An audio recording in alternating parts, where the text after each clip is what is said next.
do we want to try to open the meeting, or anyone want to open it? Yeah, we'll just open it as a staff since we just have one of us today. So thanks for being here. Let's get started. So this is our RAC meeting for September 2022. And I was just telling Dave earlier, this is really our 10,000 foot meeting for the year, sort of how summer went. We haven't met since May. And so this is a little bit of how summer went and what we're going to be working on basically the next 8 months, some of the issues we anticipate, changes, everything like that. So we brought Debbie here today to talk a little bit about sports and some of our new field rental policies. We've got Mariah here to review the Sierra pool and how that went this summer. I'll briefly be discussing the UV rays. And then I've got a list of our parks and recreation construction projects, capital projects that just the various phases that we're in. So we'll start. We'll turn it right over to, is it Mariah? No, I'm first on UV rays. Just a quick mention. So the Orem Rays is a team that is competing under the UV Rays Club so that we could have Orem kids who wanted to participate in club swim team be guaranteed to be able to swim at the Orem Family Fitness Center. We did three tryouts, 2 over at the Sierra and 1 indoors here. And then there was a makeup one down at Provo that if any of our kids that missed could go down there and be assigned to our team. Through those tryouts, we met with the UV Rays and we actually asked if we needed to do a couple more to drum up more interest or give kids more chance. And they said, we can do it, but we can't take them on the team. So until the swim walk was in, we were able to basically immediately, I think it was 114 spots. Kids in. The number will change, kids, they made the team, like that, but a really good participation number. Ryan and I are meeting with them on a monthly basis now just to make sure we stay on the same page. And the biggest question there is the 2 capital projects, the swim wall to increase the capacity, and then some of our meet hosting capabilities, scoreboards, dive blocks, all that. But that's been funded through capital requests for this fiscal year. And so now that we have the kids in the water, we're really excited about adding the Rays and getting a team that will call us home. So excited about it. Okay. Yeah. Okay, that's it for UV Rays. Mariah, you're next. Tell us a little bit the Sierra pool and how that went this year. All right. So initially, our first kind of big thing that we did this year is we moved from a punch pass concept to a membership concept, like a seasonal pass. And it was received with quite a bit of excitement. We were really excited to see the sales happen this year. We were kind of shooting for meeting revenue, which was a $40,000 goal, but then also surpassing previous years in access and ability for residents to come on a frequent basis without because some of the punch pass concern is you have to save and conserve your punches for the best days, your July 4, your July 24, and we wanted to spread usage out throughout the summer and make it easy for people to come on a more consistent basis without some barriers, but still meeting some good revenue goals. So we had aimed to sell between 300 to 350 season passes to meet the revenue goal. We ended up selling 560, so we doubled our intent, which is pretty exciting. And then our revenue landed at about $58,000 for the year. So compared to last year's passes, where we were about $28,000 in revenue, we feel pretty comfortable with where we landed between punch passes now to memberships. It was a really liked concept, and we're excited to kind of move forward with that.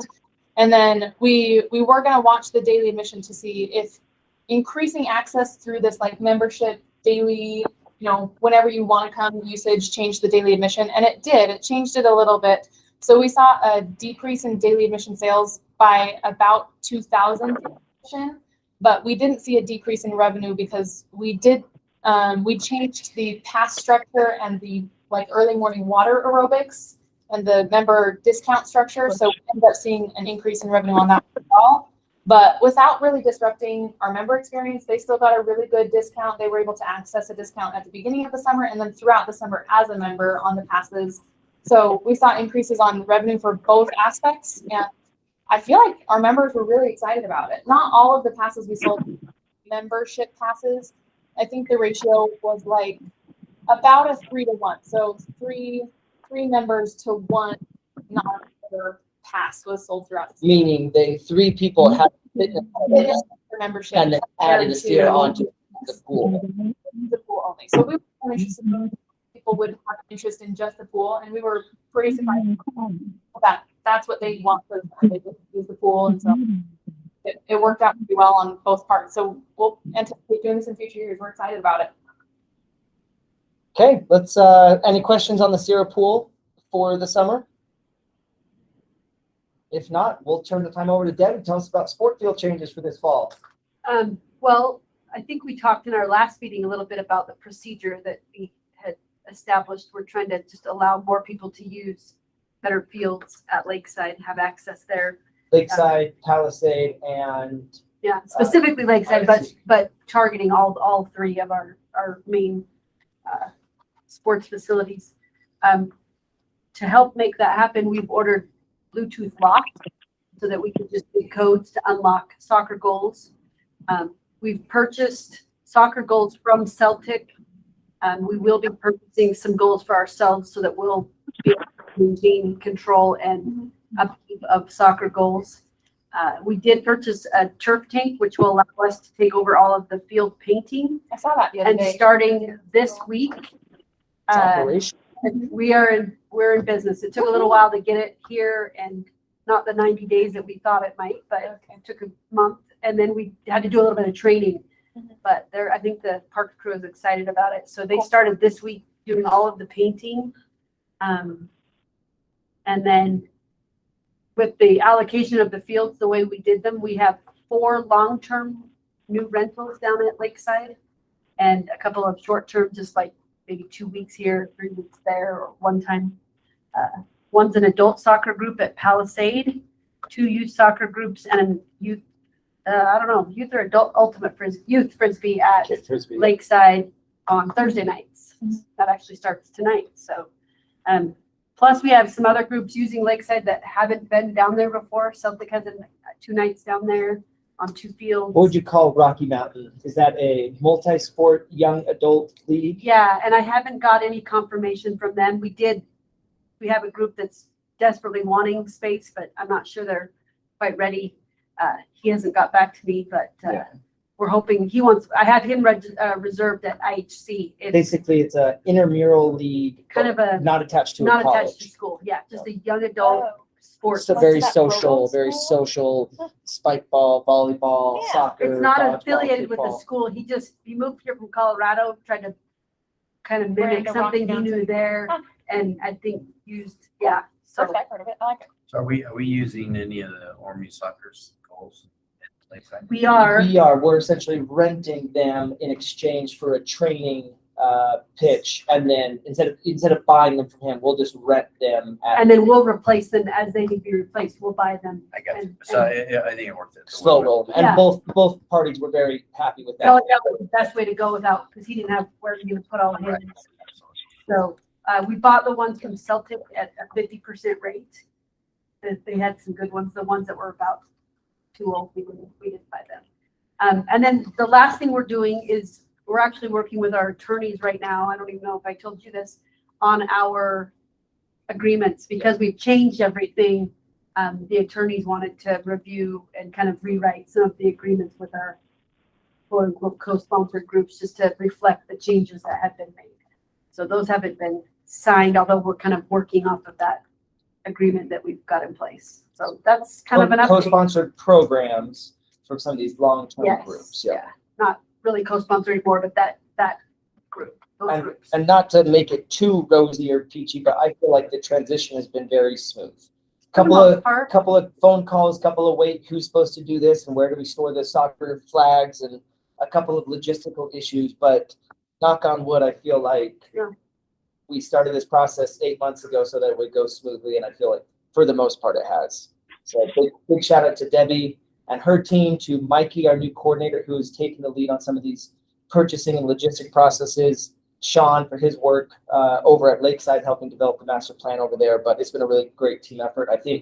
I would say a very successful first 3 weeks of the rollout.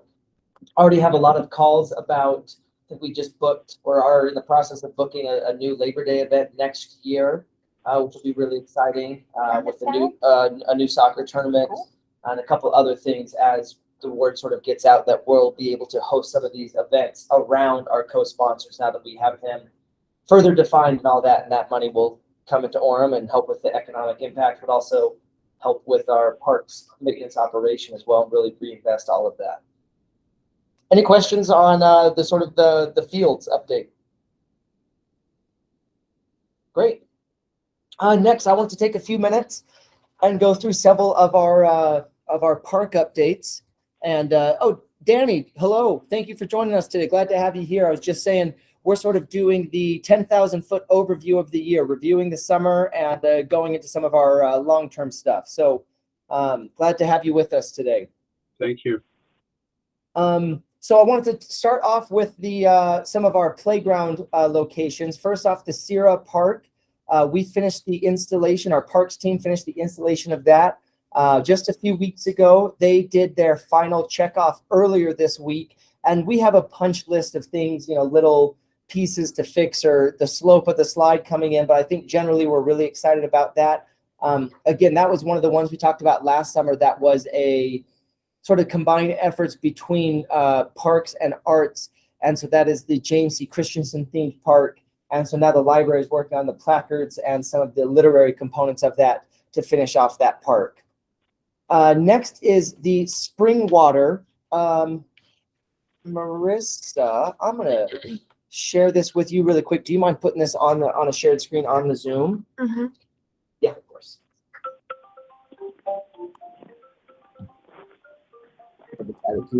I just wanted to go over this. We completed the neighborhood feedback and got the survey results this morning, actually, for this.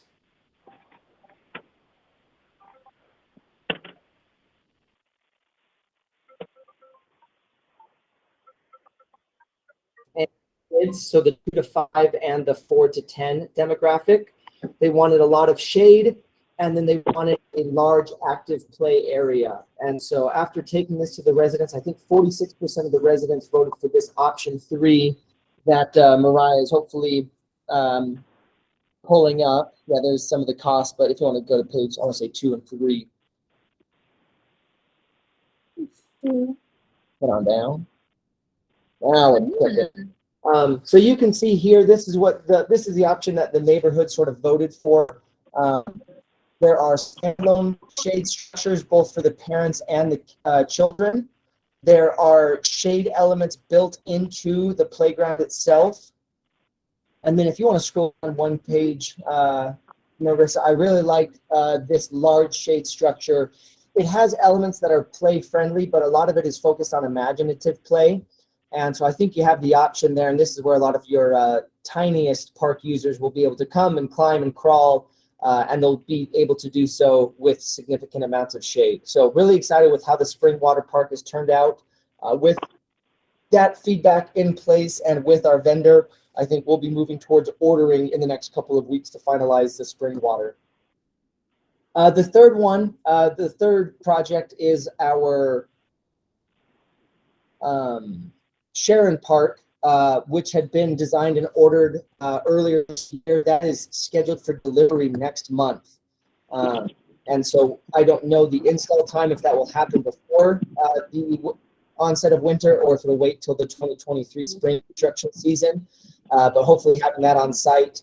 Obviously, ordering of some of these larger pieces has been ridiculous in COVID. And so we'll just be grateful to have it and have it ready to go. So any questions on those 3 playgrounds throughout the city, or playgrounds or park projects?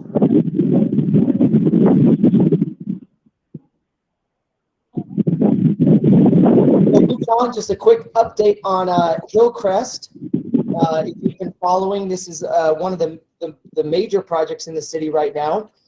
But demolition has started. They wrapped up the asbestos abatement 2 weeks ago, and that allowed for demolition to move forward.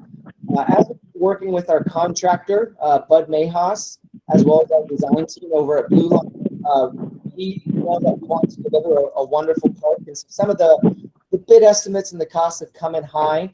And so we're really grateful to our Orem Public Works team. They've been able to jump in and do a lot of in-house work on the demolition that is going to really offset some significant costs for us and for our contractors. So our Public Works team is over there. They've removed a lot of the asphalt as of today. They've put up the fencing. They are working on all the concrete, the playground removal.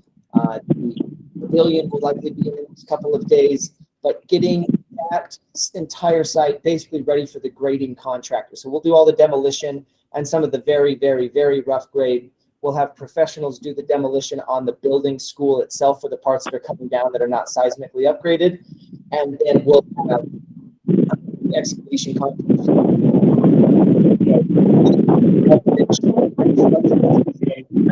Even the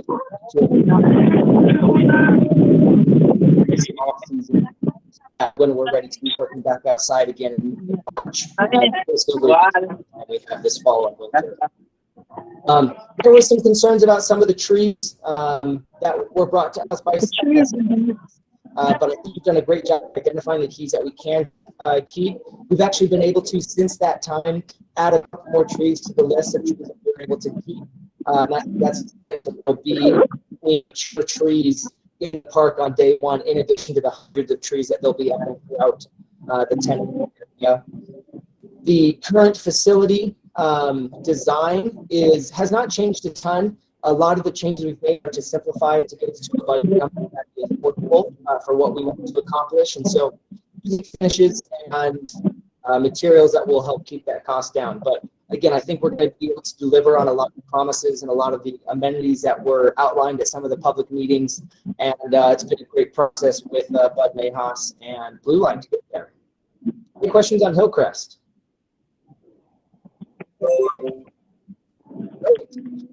Next is an update on Lakeside. Lakeside, if you know from last spring, we've worked really hard to help transition Lakeside, IAC, and Palisade into athletic venues and not just parks. We have finalized our contracts or our pricing for a lot of our lights. We have 3 vendor quotes in, and over the next week or 2, we'll work on finalizing that and then going through our design process for the lights. But we're hoping to have 2 lighted fields, 2 lighted soccer fields over there to join 5 lighted baseball fields, softball fields, and that's for phase 1. We have a meeting with the county here hopefully soon to sort of finalize some funding and some matching funds from our city across the capital improvements and care tax to be able to also start to look at artificial turf on the softball fields and then on 2 of our soccer fields, so that we have some year-round amenities and some flexibility between baseball and softball programming over at Lakeside. We're also trying to initiate the process of the parking lot expansion so that we have appropriate parking for an athletic facility of that size. The last thing I have on here are some of our other projects that are upcoming. We met this week with our engineering department as well as a vendor for the splash pad over at the Sierra Park. Keep the splash pad and updating it from more of a traditional flat splash pad that would be more appropriate for like a park setting where it's not part of a pool, and updating it with interactive elements. Mariah, tell me a little bit about some things we're adding over there. So an easy way to kind of change the dynamic is to install a leader amenity on top of it, similar to the leader pool we have there, like structure with a couple slides on it. So the slides go out their own pools of water differently into a pool of water, so it can be on top of the splash pad itself. But we're looking at putting a structure on top of it, which adds height and dimension. And on the structure itself, you've got like water manipulative play around it, so you can have multiple kids not only on the amenity itself and on slides, but then interacting around the amenity. The other thing is we feel like the splash pad right now kind of tries to fit a variety of different ages, and what we've seen is the gap that we're missing is kind of that like ages 2 and 3 for when they're first figuring out water up to 8 age. And so we're targeting this next splash pad conversation on that age range where they're still trying to figure out water. They're still trying to figure out how to maneuver a splash pad. And so it'll be really interactive. It'll be gentle water flow so that they're not intimidated by it. No big buckets dumping on top of them. You already have that in the pool space at Sarah. So it'll hopefully get to an age group that maybe doesn't have as much interactive play at the pool and kind of separate out so you'll have kind of your age groups split throughout the pool and a pool. So we're excited about it. Yeah, able to do the project without changing any of the plumbing. Same number of water inlets coming over from the pump room, and so the Same really gallons per expensive minute. parts that residents can't see or really like see the value, those all stay the same, and we'll instead be able to add a splash pad for hundreds of thousands of dollars instead of $1,000,000+ price tags that you see on some of these. So we feel like there's a lot of value engineering with that project as well. Mariah, on the indoor pool. Yep, so we are finalizing. They are still in production for the product itself and looking to ship in the near future. And so we're looking at a potential December install or maybe a January install, just depending on if we can swing it before Christmas break. We don't want to be disrupting the potential multitude of users that are coming in during Christmas break. And so if we can, we'll swing right before, and it'd be really fun to have everybody be able to participate at that point. And then if not, we'll have a January install, which would be exciting and fun for our users. A quieter time for leisure swim, for Yeah. swim lessons, for some of those things. People So are kind of resetting yeah, other parts hopefully of their not life. super disruptive, and Yeah. definitely ready before those gear up in March. Springtime. Yep. A couple other projects that are not nearly as big. Looking at the resident at a community park, looking at some sort of memorial or benches. And that was a productive meeting. I think we're leaning towards benches, a dual function memorial as opposed to a traditional memorial that is just there, using things like memorial benches to add to the value for our residents that walk around the half-mile track, and then somehow placard or sign it. And so reach out to our park department to sort of discuss with them what we think some of the options are, and go from there. Here at the fitness center, we have, it's not quite a project, but we were able to, through surplus funds, I think almost exclusively from better than expected or better than budgeted, as expected, but better than budgeted fitness numbers last year. We set aside about $90,000 and put all of that towards expanding our fitness capacity. We continue to expand, and even just in our first 2 months of operation this year, we're another 1,000 members and $100,000 Yeah. in membership sales here. And so with that, we have the physical room, but we have like machine capacity that we just have to think about. So we are ordered all that. Stacy Karlinski, our fitness coordinator, did a great job of identifying what is used the most. We'll be adding that in. We bought it in July. It should arrive in November, have it installed at sort of ahead of the fitness rush or in line with when daylight saving time ends and people come to work out indoors. So we'll be able to continue to accommodate. A lot of people start to say, hey, it's too crowded or do this. We have more than a large enough facility in terms of the walls and the space. It's a matter of making sure we have enough treadmills, enough squat racks and things like that. There were a couple pieces that were like more heavily requested. We're adding a few that crunch time at certain times of the day, but there were a few that we've been watching trends and trying to navigate the peaks and make sure that we are supporting those happier times, because fitness is less than we want to be in peak times. So those are all of our projects. Obviously, this is a really exciting year for our recreation team, for our partnership with our parks maintenance team. I feel like a lot of wonderful foundation has been laid the last several years with this facility and the Sierra and the Friendship Center. A lot of things are in good place, and now we're going to experience some really exciting growth and refinement and improvement. My excitement really goes to a lot of our full-time and part-time staff teams that have done a good job of like automating processes and working in a way that allows us to have the time and the bandwidth to focus on these things. And so some of our old repetitive tasks, the way we would rent out the Sierra pool or the way we get pavilions to our residents, we've been able to pick that up. We now have time and bandwidth to focus on some of these changes. So I feel like it's what will be a really, really exciting year for us as a recreation team. Obviously, we look to our commission, to each of y'all to weigh in and give us feedback and direction as we sort of go through here. But hopefully we'll be able to, as we do some of our monthly meetings, some of these projects sort of reported on which ones are moving forward, which ones are maybe hitting snags, and make sure that we're communicating that to y'all. Marissa, who is with us today, has done a great job of updating some basic resources on the website so residents can know why they can't rent the Hillcrest Pavilion anymore or something like that. And we'll continue to do that as well. So those were all the update items that we had today as a recreation staff. Any questions from y'all that we need to answer, or updates to the agenda or anything like that we need to do? We'll go to the Zoom call first. Deborah or Danny, any thoughts, questions, updates from either of y'all? I don't have any. Thank you.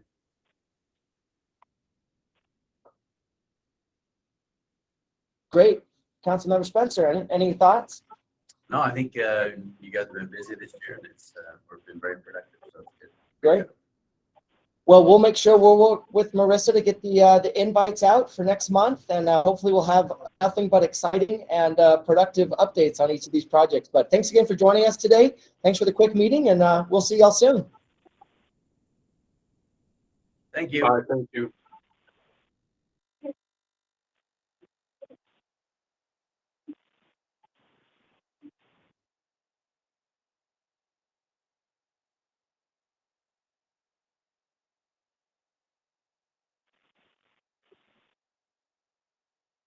Dave, you need anything else from us? I think go ahead in the right direction. Great.